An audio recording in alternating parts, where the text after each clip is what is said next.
Uzun ömür ko'rishimizga foydasi va 11 xil haqsiz narsani deb beray. Hozir uzun ömür ko'rish uchun qimmaganimiz qolmaydi. Har xil qimmat bog'liq narsalarni elib yeb degandek.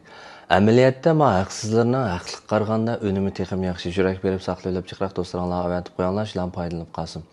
Birinchisi putimiz yalangoyoq holatda pat-pat tuproqlarga uchirish berish.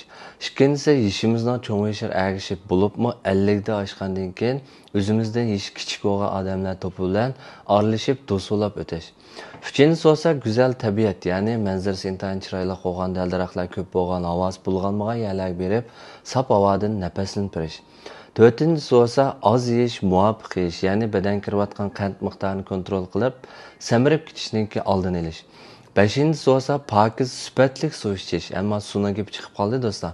Men hamkorlashgan Zo'qlan markali suvni unutib qolmanglar, haqiqatan yaxshi suv. Meniki tavsiyalik maslahatimniki birisi.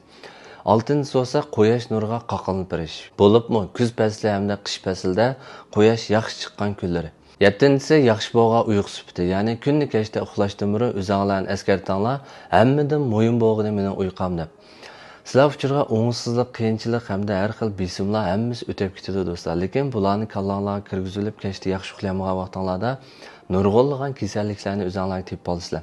Shunga hammadan muhim bo'lgani sizlarningki uyqunglar. 8-si olsa muvofiq, izchil davomlashtirilgan harakat.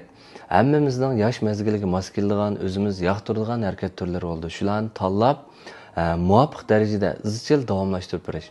9-si olsa minnatdorlik tuyg'usi bo'lish, ya'ni o'zimizda boridan, badanimizdagi sog'lom a'zolardan hamda oilamizdagi har xil xushalliklardan xushallik topa oladigan, shulardan huzurlana oladigan hamda minnatdorlik tuyg'usi his qila oladigan bir xil tuyg'u bo'lish.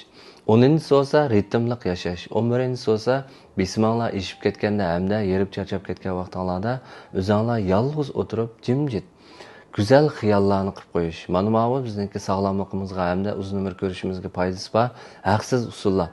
Do'stlarga avatib qo'yinglar, shularni foydalanib qolsin, qatmagan do'stlar o'z qaytolanglar, budoq video ko'rishinglar.